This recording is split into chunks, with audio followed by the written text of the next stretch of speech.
All right, guys, so we're back here with Lynn.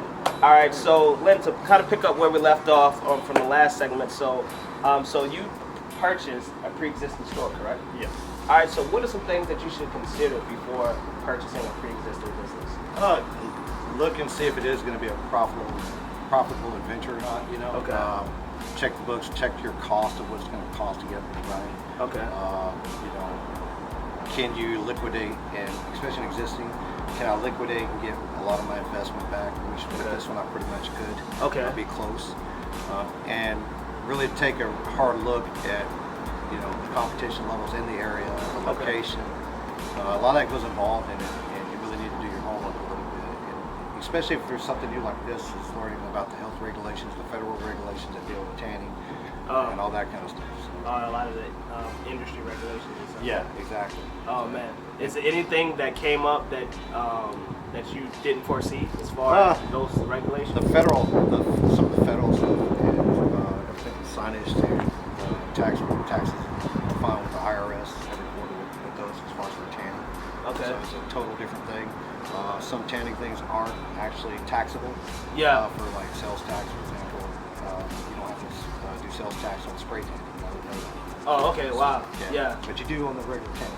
So, oh wow. Yeah, so it's a little bit different learning some of those type of things. Okay.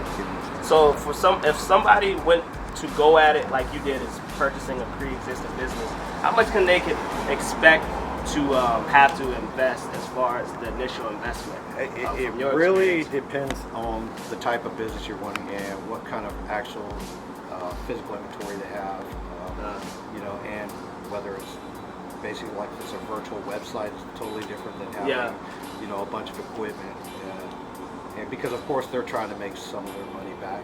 So something like this, only you're looking at anywhere from probably 30 to 150,000, depending on how far out, how big you want to go. Okay. How much you want to initially, expand. Okay. So what are some options out there? Because I know that you said that you use a mentor as well. So what are some options out there to kind of raise capital, get the funding for a project such as that? You can do, like say, partnerships. That's a big one. They do have the small business administration loans that you do. Okay. Especially for like pre-existing, the SBA will work with you on that if you need to. Depends if you have a good relation with your bank. Okay. Your bank will, and a lot of times you can actually put up, once you do the purchase agreement and everything else, you can maybe get a loan through them to purchase the equipment or whatever to help. Okay. So, or either it's just how do you go in pocket. So. Okay. Yeah. Awesome, man. All right. So the moment we all been waiting for. All right. So we're gonna take this time now. You can kind of walk, because I know that you guys said that you're currently doing some work on it and getting the place up there. So you can kind of show us our vision, your vision for the tanning salon, and what it is that you see is going, things you want to implement, and just overall I could tell shot. you one thing about here. Okay, yeah, sure. One thing about here, I thought this was a good area as well. It kind of goes back to your question a little bit.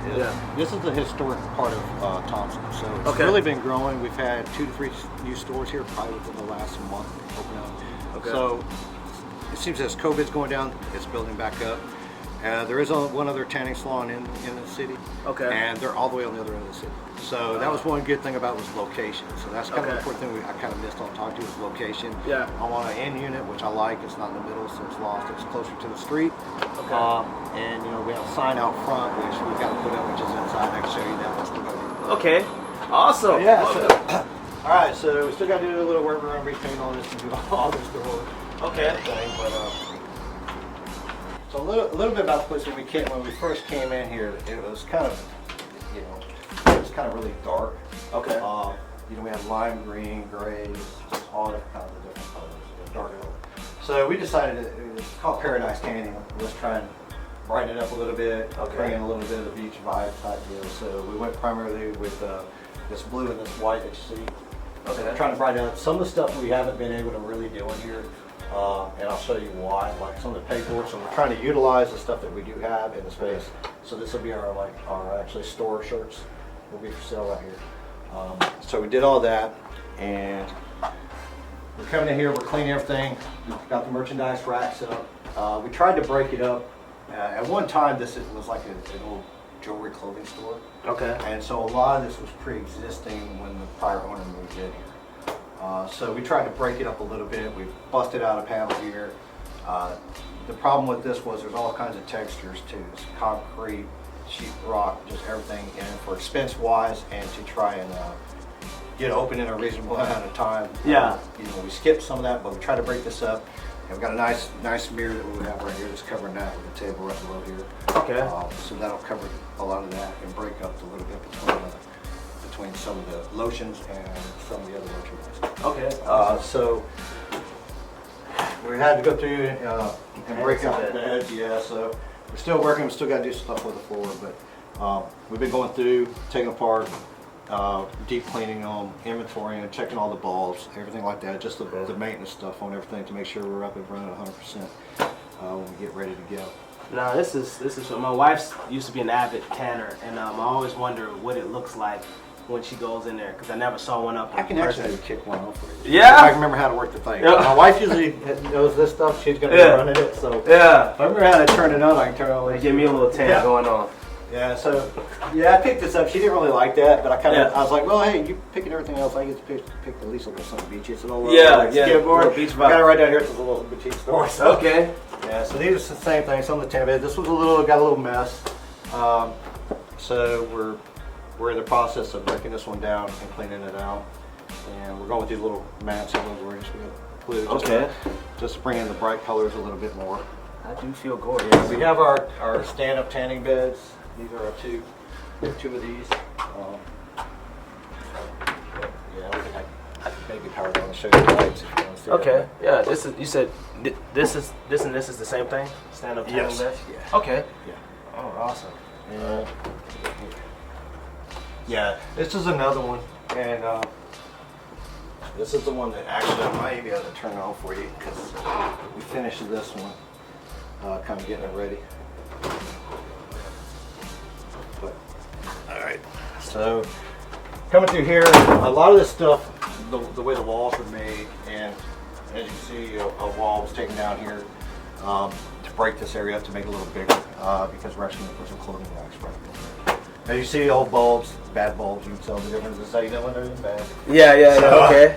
So we got those in here, and we've been inventorying bulbs and seeing what else we need to reorder for to rebulb the beds.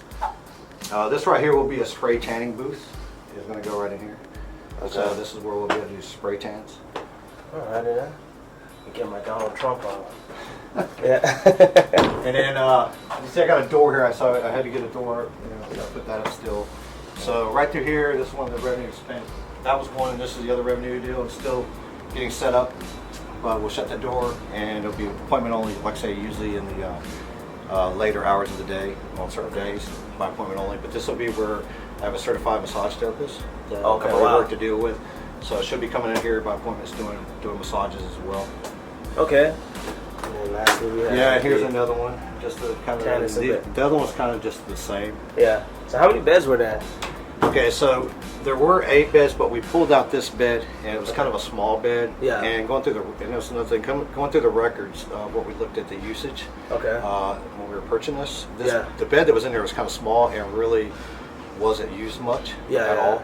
And so, the cost of it, the power generation and all that stuff, it really wasn't worth it. So we pulled that bed out. We have it in storage in case another bed goes down. We can always pull it back and put it in. Backup bed. We have a backup bed, or if we decide to sell it, but we'll probably keep it as a backup bed. Okay. And I was able to open up this room for the spray tanning to bring in that other, hopefully the other room. Okay. Alrighty then. Let's see. You said you can get one up and running for us. Let's see if we can figure it out, huh? Yeah. Hopefully we don't break anything. All right.